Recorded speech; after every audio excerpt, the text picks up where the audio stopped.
Sacrilège. Après une fantaisie en prose de Léon Chavignot, on a traîné devant le juge de police une femme encore jeune et qui, sous sa pelisse de velours, semble avoir connu des jours meilleurs. Votre nom, accusé? Adrienne Desfleurs. Vous avez dérobé, la semaine dernière, une couronne. Oui, votre honneur, au cimetière. Mais je ne croyais pas faire un aussi grand mal. Vous ne pouvez ainsi parler au tribunal. Vous êtes sacrilège. Oh, je vous en conjure, ayez pitié de moi. Cessez votre torture, ou je mourrai de honte et de confusion. Il fallait avoir honte avant votre action. Il est trop tard. De grâce, écoutez-moi bien, juge. Je confesse ma faute. Oh, soyez mon refuge. Oui, soyez indulgent. Cessez de sangloter, reprenez vos esprits et veillez à raconter ce que vous avez fait. Oui, je vais tout vous dire, sans rien atténuer. Ma vie est un martyre, cruel comme le fer et comme le poison, et qui fera sombrer encore ma maison. Que vais-je devenir si quelqu'un ne m'assiste? L'an dernier, je perdis mon époux, humble artiste, bon père, bon chrétien. Le découragement aurait pu me tuer dans mon délaissement. Si le ciel, dont la nuit toujours un rayon brille, n'eût voulu me laisser une petite fille qu'un vieil ami lointain gardait depuis 4 ans. Son retour fut pour moi le retour du printemps. Nuit et jour, je cousais pour chasser la misère du foyer. Mais, hélas, lorsque le vent contraire souffle sur une vie, il la fait tous les jours plus pénible et plus triste. Mais j'étais sans recours, sans force, sans espoir, sans rien qui me soutienne. Je manquais de travail et je gagnais à peine de quoi nourrir ma pauvre enfant qui s'étiolait. Encore si j'avais pu lui donner mon lait, elle mourut bientôt comme l'ange s'envole.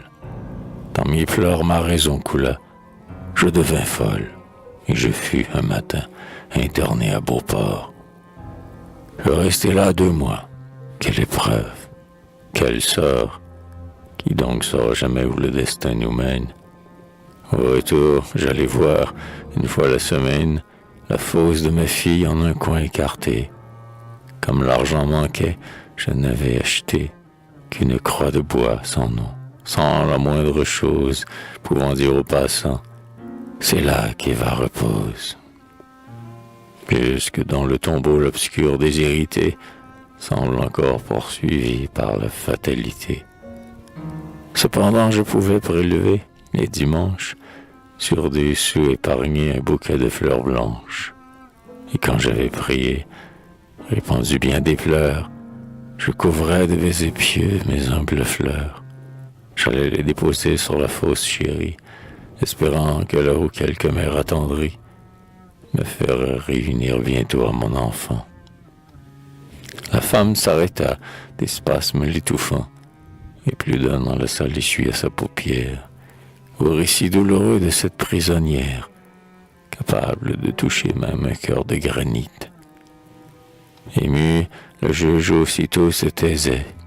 Il finit par rompre le silence, et, d'une voix fébrile, « Vous étiez sans travail, vous étiez sans asile. Quand on vous a, sans asile et sans pain, j'endurais les tourments horribles de la faim.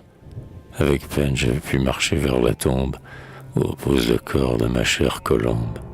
Et, de mes jours sentant vaciller le flambeau, frissonnante du froid qui glace le tombeau, je désirais mourir à côté de ma fille. C'est bien, mais la couronne, arrivée à la grille du cimetière, hélas, je compris mieux mon sort. Cette fois dans le chant lugubre de la mort, j'entrais sans un bouquet, sans la moindre fleurette.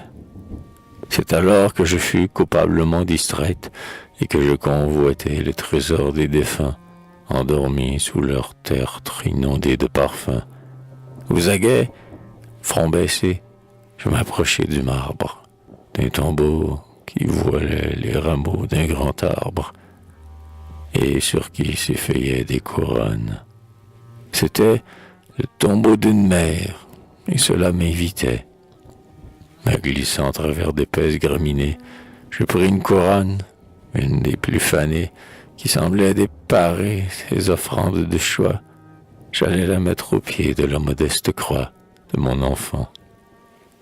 Voici l'histoire de mon crime. Et vous avez suivi mes pas jusqu'à l'abîme de honte et de mépris où l'on veut me noyer. Maintenant, dites-moi, pouvez-vous châtier une mère d'avoir eu la sainte faiblesse d'obéir à son cœur débordant de tendresse? Elle se tut, la voix éteinte en un sanglot. Le juge, l'œil en pleurs, n'articula qu'un mot.